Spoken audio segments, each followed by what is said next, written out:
welcome. Thank you. I'm happy to be here. Yeah, I love talking about this. This is a conversation I have one-on-one with many patients every day, and it's nice to be able to try to lay out as much of it as possible, kind of all in one setting, because there's not always 45 minutes to talk about all the medication options at every visit. Well, that's what we have today, and we'll take questions from the audience. We have some slides to share to help folks get sort of grounded in medications. But let's start off to get this right. Medication management, and we heard that from Suketu as well, is really critical to living well with Parkinson's. We also know that some people choose not to take medication for a while, and that others are taking sometimes a handful of pills, a literal handful of pills a day. No matter where somebody falls on that continuum, I think it's important to understand the different types of medications that are available and to manage the motor symptoms. And we'll talk about the non-motor symptoms a different day, and we have content on that for folks. So let's start with the basic. How do we know when it's time to start taking medication? Yeah, it's a basic question, and it's a big one. When someone comes in and is first diagnosed with Parkinson's, or maybe they've been diagnosed and have been wanting to wait on taking medications because they just have never taken medicines, or they're already taking too many others, it's always a question of when do we start? And the answer that I and most movement disorder specialists would give is that when your symptoms are interfering with your daily life, either how you feel, how you're able to work, how you're able to participate in your leisure activities and hobbies, anything that's having a negative impact on your quality of life, whether it's the slowness, the bradykinesia, that it's hard to wipe a countertop or wash your hair, or the tremor that 2/3 of people with Parkinson's will have at some point. If it's interfering with daily life, that's really the driving factor to decide to start medication. And sort of a complementary question. Some folks have said that they've heard that taking medication too early means that the meds will lose their effectiveness. Is that true, or can you describe that issue?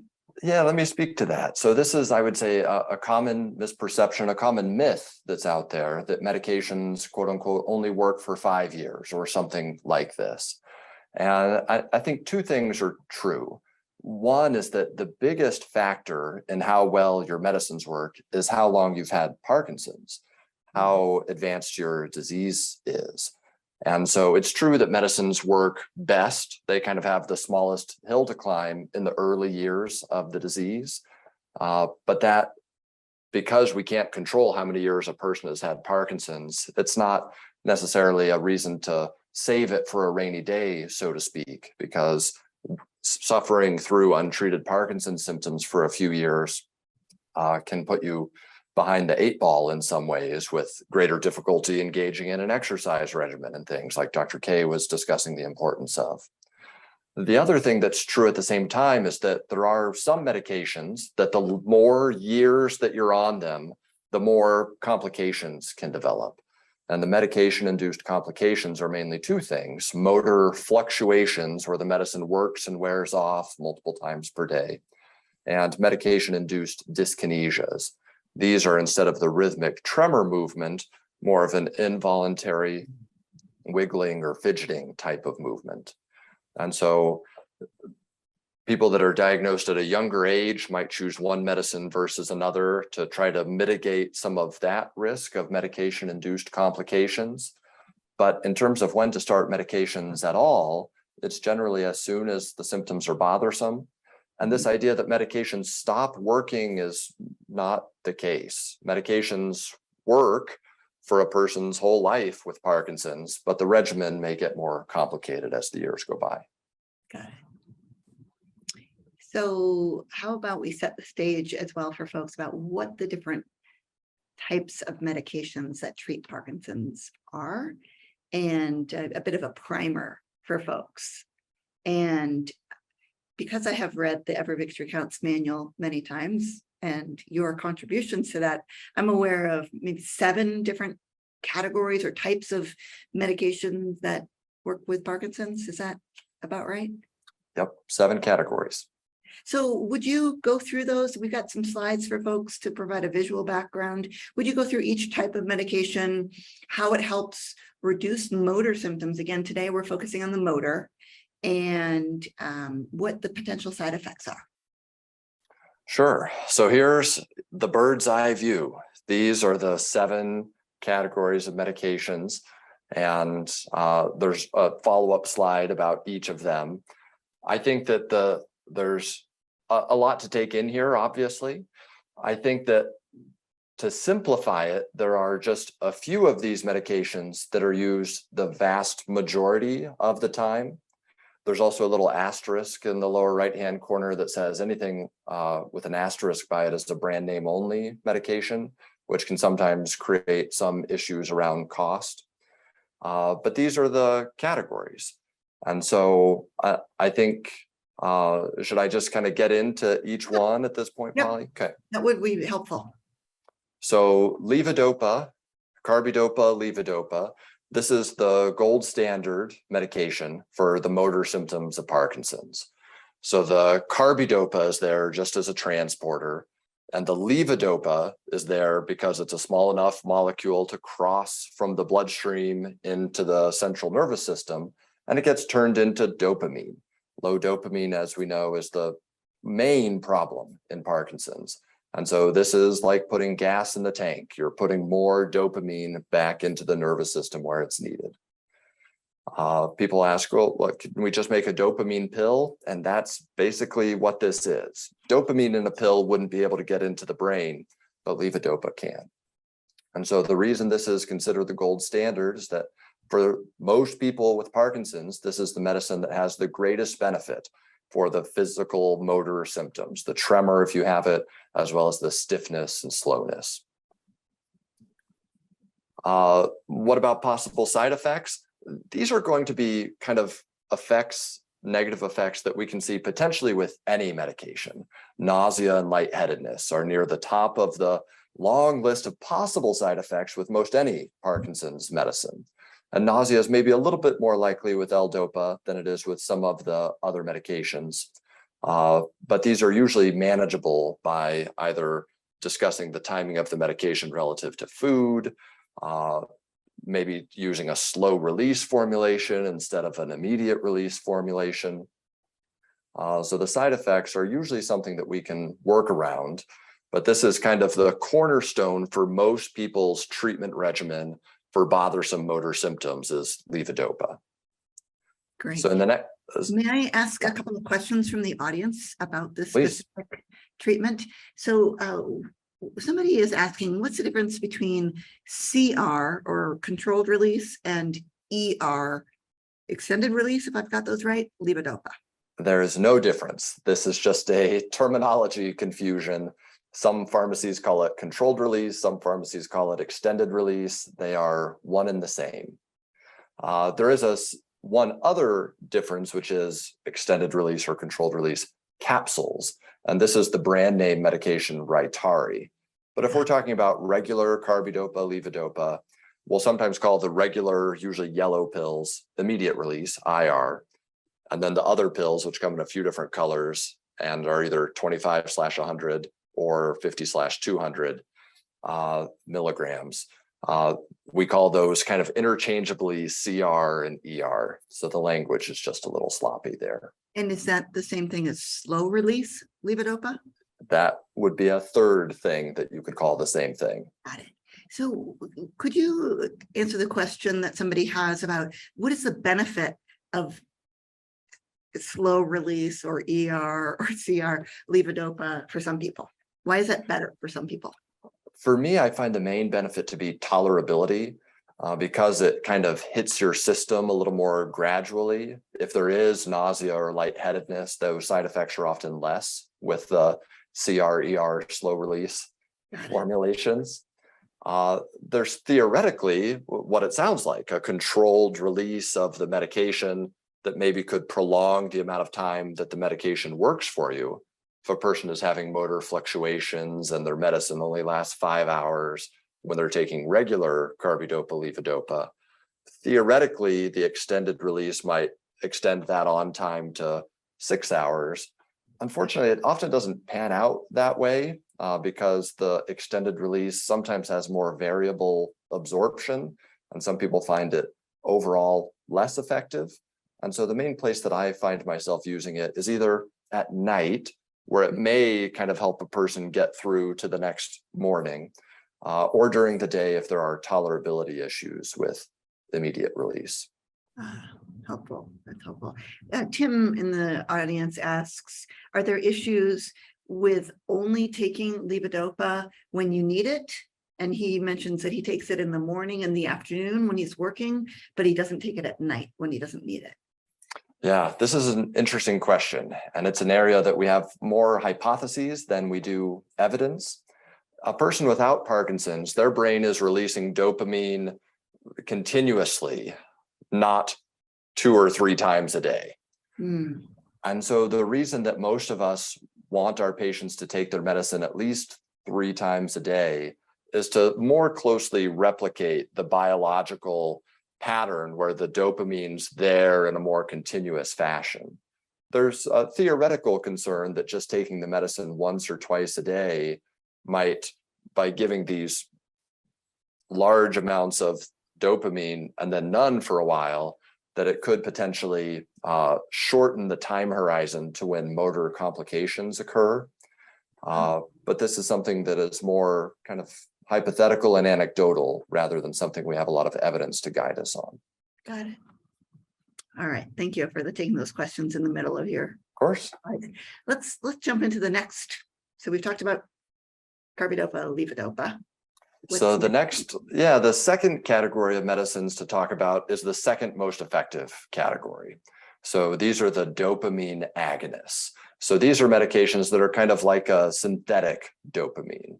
The most common of these are pramipexole, also known as Mirapex, ropinirole, also known as Requip, and the Nupro patch, which is just available as the brand name. So this is the second most effective category, the second most effective for tremor and stiffness and slowness. There are certain pros and cons or advantages and disadvantages of this family of medication. I alluded to the fact that some medicines are less likely than levodopa to cause motor fluctuations and dyskinesias over the course of time. And so if I'm seeing a patient maybe in their 40s or 50s and they have pretty bothersome motor symptoms, we would talk about maybe starting a dopamine agonist rather than L-Dopa as our first line treatment, because less likely 3-4 years into treatment that they'll have those complications, including dyskinesias. So that's the point that I made there. What are the disadvantages? It's mainly in terms of side effects. So the young people who I just said might be more likely to benefit from the motor effects of dopamine agonists are also at somewhat greater risk of suffering this category of side effects that are the impulse control disorders. So this is difficulty controlling impulses to do any of the things that humans normally are drawn to doing: eating, shopping, gambling, sex. And so if any of those impulses are becoming kind of overwhelming, we call that an impulse control disorder. And the family of medicines, the dopamine agonists, are more culprit of causing those side effects than any of the other categories are, really. Impulse control disorders are listed as a possible side effect on most every Parkinson's medicine, but it's in the dopamine agonist category that we think about it the most. Do you find that there are individuals who are more likely to experience impulse control disorders? So we know that it's more likely among younger patients and it's more likely among men. Got it. Okay, thank you. So there are a couple of other idiosyncratic side effects that can occur to patients younger or older taking dopamine agonists. And these include sudden sleepiness or so-called sleep attacks.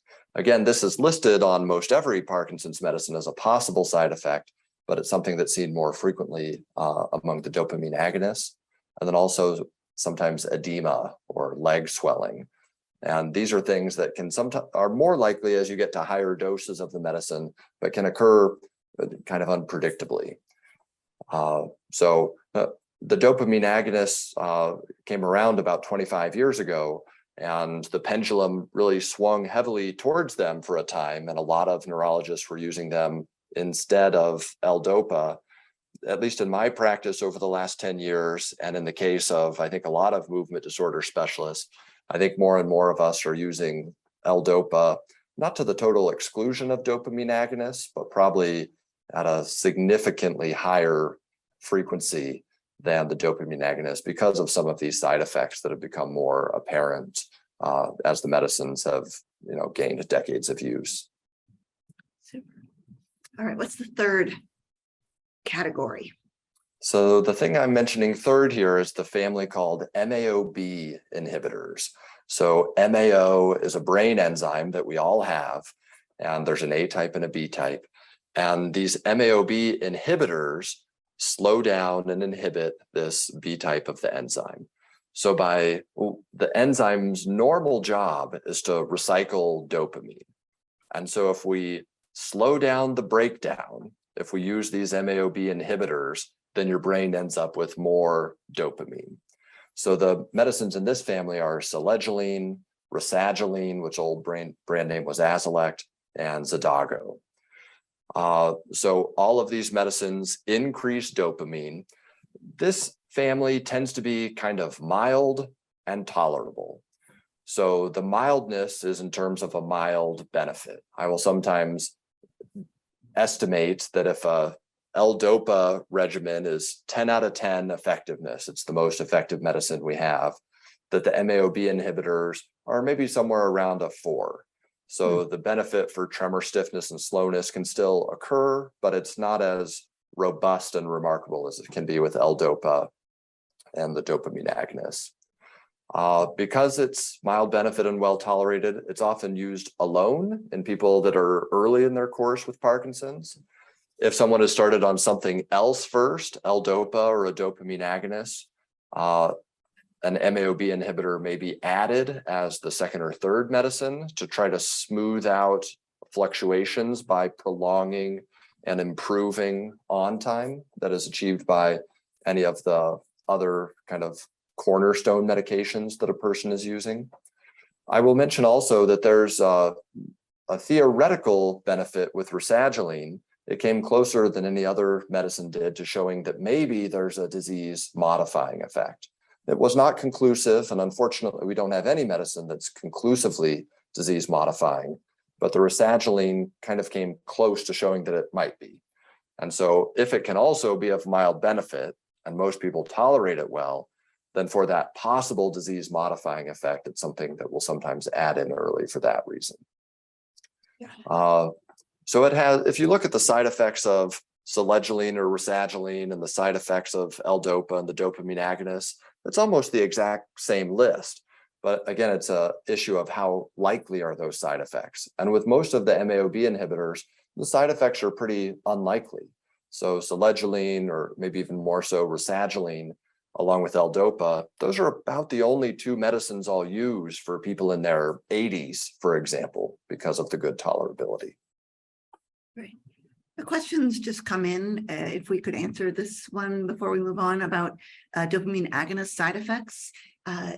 If somebody's going to have a side effect from a dopamine agonist, will that show up early, or is there a possibility that somebody could develop the side effect after like the sleepiness or the impulse control disorder after taking them for a while? Yeah, a couple things to say about that. One is that I wouldn't expect those side effects to occur right off the bat. There's something that, when they occur, it seems to be after 6 months, after a year and a half. And maybe that's because the dose has been gradually increased to better treat the symptoms. But some of these can be later and unpredictable. So a person who's been on a stable dose of medicine could potentially develop, whether it's the impulse control disorders or the edema or the sudden sleepiness. It could happen after years into taking the medicine. The other thing that happens is that people are getting older the more years that they've been on the medicine. So while I'm pretty comfortable using dopamine agonists for people in their 60s, by the time people get into their 70s, the sleepiness in particular is maybe more likely, just because people start to lose some of the functional reserve as they get older. So those are the two things to consider when thinking about when might those side effects occur. Great. All right, let's put your slide back up about fluctuations. I think it's a great visual to help us get grounded in some of these, some of the questions that are about wearing off. Yeah, so what we're looking at here is a typical day. And at the left-hand side of the screen, a person is waking up. They maybe haven't taken medicine since the night before. And so maybe they feel off. They feel stiff and slow and maybe shaky. And then there's the arrow that shows where a person is taking their medicine. And then we start to go up the curve. The symptoms start to be alleviated. A person feels more on. And then later, the symptoms begin to return. We call that a wearing off period. There are a couple of medications that have been approved recently specifically for the treatment of off periods. And so people have seen ads or commercials for some of these medicines, and they come in and they say, am I having off periods? And the answer to that question is almost always no. Usually people that are having off periods know it, because they say, oh yeah, 4 hours and 45 minutes after I take my Carbidopa, Levodopa, I start to feel worse, like I need another dose. And so if you're wondering whether you have off periods, then it's quite likely that you do not, and that's good. Those may develop as the disease advances, and that's a bridge we can cross down the road. But if a person is wearing off and feeling that their medicine stops working or isn't working as well after 8 hours or after 6 hours or after 3 hours, then that's where we can start to use some of these multi-medication strategies, where it may not just be a matter of increasing the dose of one medicine, but maybe dosing that medicine more often, or using some sort of booster medication to try to prolong and improve the periods of on time. Great. All right, let's move to the fourth category. So the COMT inhibitors are a booster. So the MAO-B inhibitors that I mentioned just a minute ago could also be considered a booster, but can also be used by themselves. But the COMT inhibitors are different. COMT is a different enzyme, and what it does is recycle levodopa. And so this is a medicine that is only ever used in combination with levodopa. And so there's three mentioned here: entacapone, formerly known as COMT, and then tolcapone and Ongentys is a newer one. And so by slowing down the breakdown of L-Dopa, you can extend and improve your on time from each dose of L-Dopa. As I kind of alluded to just now, COMT inhibitors are only used in combination with Carbidopa, Levodopa. If a person with Parkinson's takes entacapone by itself, it doesn't do anything, because it's only there to improve the effect of the L-Dopa. Entacapone is the most widely used of these. COMT was the old brand name. It's available as a separate pill, usually kind of a orange oval, or it's also available in combination as a single pill, Carbidopa, Levodopa, entacapone, which comes in 5 or 6 different strengths, which can be nice to make adjustments. A couple of side effects to be aware of with entacapone as a COMT inhibitor. I mentioned that most of the medicines have the same list of side effects, but entacapone has one special side effect, which is maybe about 5% of people get diarrhea from it, from causing kind of an immune reaction in the gut. It's not dangerous, and I have a couple of patients that use this strategically to treat their bothersome constipation. But if diarrhea is bothersome and it coincides with when you started entacapone, the medicine may have to be stopped. The pills are orange, as I mentioned, and they will stain things. So be careful if you're like leaving it on your counter, and it will also turn some of your bodily fluids kind of an orangey color. So if your urine turns orange, doesn't mean you're dehydrated. It's just a side effect of the medicine, and it's not worrisome. So now I'm going to quiz you, Aaron. How do you pronounce the long word that's COMT? Oh, the enzyme? Yeah. Catechol O-methyl transferase. is Nice. the whole name. Very nice. I can see why we say COMT, COMT. Yeah. All righty. Let me just check our chat really quickly and see if there are any questions about COMT inhibitors. I don't see any right now, so let's move on to the next category. So the adenosine receptor antagonist, this is a new category. There's only one medicine in it. It's called Nurians. It's only available as the brand name. And this works on kind of a side pathway. Adenosine and dopamine are kind of in balance with each other. And by blocking adenosine, you're kind of relatively getting more dopamine function. So we think that's how it works, is by increasing dopamine signaling. Currently, this medication is approved only as an add-on, a booster to levodopa. Although unlike the COMT inhibitors, which even theoretically can't possibly help without levodopa, Nurians theoretically could. And so there may be a day where Nurians can be taken as a standalone medication as well. Are there any side effects to this medication? So same list of possible side effects. Interestingly, one of the selling points of this category of medicine is that maybe it's less likely to cause dyskinesias than just increasing your levodopa would be. But at the same time, dyskinesias is listed as the most common possible side effect. We think that the adenosine pathway is maybe a little bit more involved in tremor.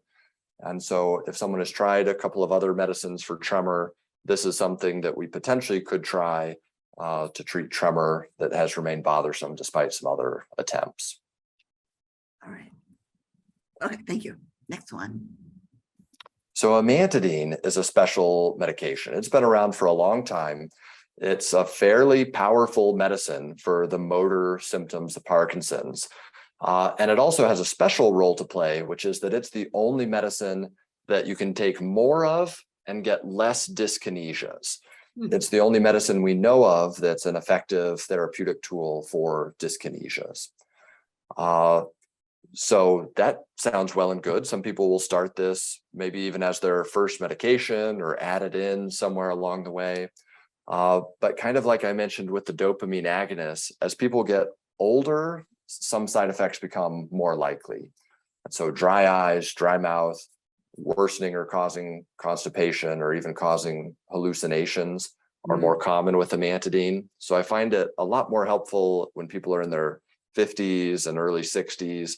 I start to use it not very often by the time people are in their 70s and 80s.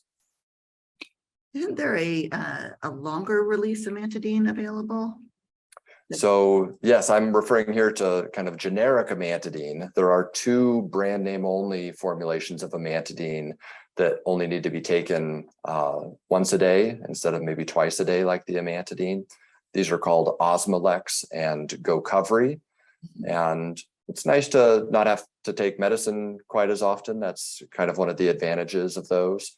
But because they're available only as a brand name, I tend to use the more inexpensive amantadine.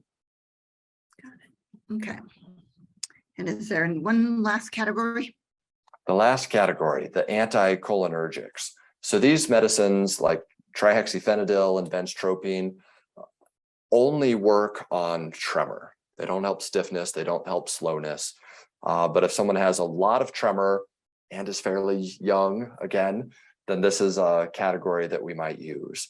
So those same side effects that I just mentioned about amantadine, we actually call those anticholinergic side effects: dry eyes, dry mouth, constipation, hallucinations. And so this family of medications is called anticholinergics. So expectedly, the anticholinergic side effects are potentially an issue here. But for bothersome tremor and in a younger person, it's a medicine that we'll sometimes think about. So those are the 7 categories, and they kind of each got an equal amount of face time here. But I think you can maybe, or I'll emphasize that levodopa for most people is kind of the cornerstone of the foundation. And then maybe we increase it a little bit, or we take it more times a day, and maybe we buttress it with an MAO-B inhibitor like rasagiline, or buttress it with a COMT inhibitor like entacapone. And if someone's developing dyskinesias, we maybe add in some amantadine. But for most people, levodopa is at the heart of it. Somebody in the question, we have about 7 minutes left together, and so many questions. And so I'd like to try to get through some of those if you're willing. Absolutely. Somebody has asked if there's a future technology that would be implanted where it could understand how, whatever the technology would be, could understand how much dopamine you have and how much you need, and release it accordingly. Do you know of anything like that coming down the pike? Yeah, that's a great question. For medicine, I think the answer is no. There are devices for continuous delivery systems of levodopa. There's the Duopa pump, which involves a small surgically inserted tube, but it's an open system. You just program it to deliver however much. It's not detecting how much you need. And in the next year or two, there may be subcutaneous delivery systems of either a dopamine agonist or levodopa that are also come available. In the deep brain stimulation space, potentially in the next few years, there may be a closed loop system where the DBS device can detect what's going on in your brain and can increase your stimulation as needed. So that's something that we may be seeing in the coming few years. Super. And I think I've heard about a subcutaneous continuous, that's not a surgery for delivery of levodopa? Yeah, that's right. So possibly in the next year or two, that may be a reality. Super. Somebody has asked about some of the rescue meds and all. I think we're going to leave those, like Inbrija, we're going to leave those for the conversation that's coming up about off.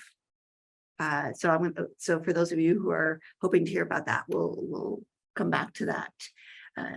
One question that we get quite a bit, and I'm sure you do as well, is about a slow emptying colon, and how do I'm sorry, I'm losing my track here. How can we take medication when the colon isn't emptying? Do you have strategies or thoughts about the slow gut and slow emptying? Yeah, so constipation is a highly prevalent condition among people with Parkinson's, as most of us know, and for some people, it's their most bothersome symptom. And so some people have slow gastric motility, and unfortunately, there's not directly a way for us to treat that exactly, because the main medicine that's used for that, called metoclopramide or Reglan, can make the symptoms of Parkinson's worse. Mm-hmm. So probably the best we can do is try to not be constipated. Try to have a bowel movement every day, and by keeping the gut moving, because levodopa is absorbed in the first part of the small intestine, if the colon's cleared out every day and you're able to keep things moving, then that will improve the efficacy of the medications. In that same note, taking each dose of especially carbidopa, levodopa with a full 8 ounces of water to kind of wash it through the stomach on into the small intestine where it's absorbed is a good idea. You've done some work with us on constipation, which we can share with everybody in a really Reader's Digest format. What do you recommend for your patients who are experiencing troublesome constipation to sort of keep regular so that their meds better? Water, you said.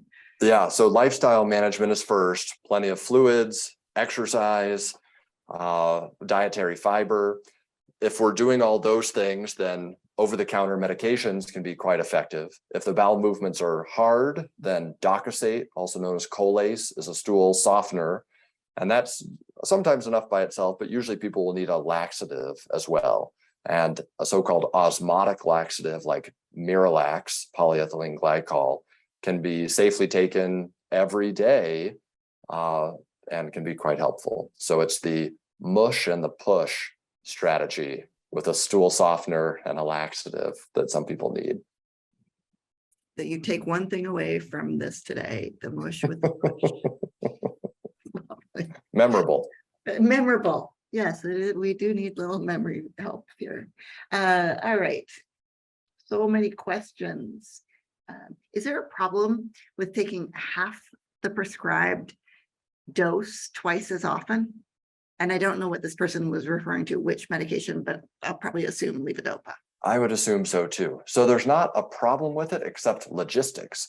It's just hard to do. To remember to take a half tablet 6 times a day instead of 1 tablet 3 times a day.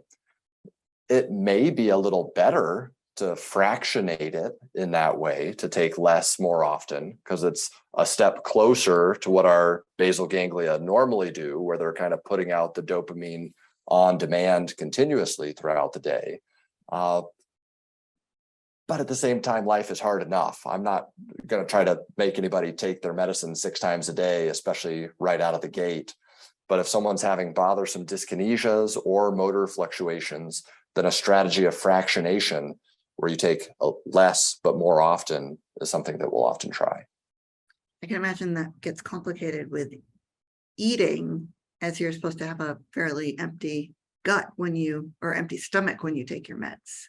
Yeah, so the empty stomach issue. So levodopa, we have always said, works better on an empty stomach. Some people say 30 minutes before a meal. Some people say an hour after a meal. Some people say wait at least an hour. Some people say 2 hours.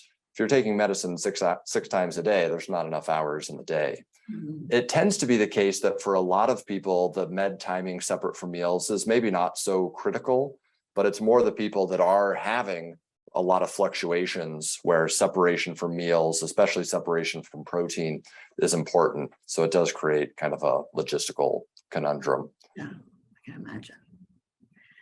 Oh my goodness, so many things to think about, so many questions out there. We so appreciate you here and the work that you're doing in our community. It shows how much passion you have for this work. Thank you. Thank you for having me. Happy to be here.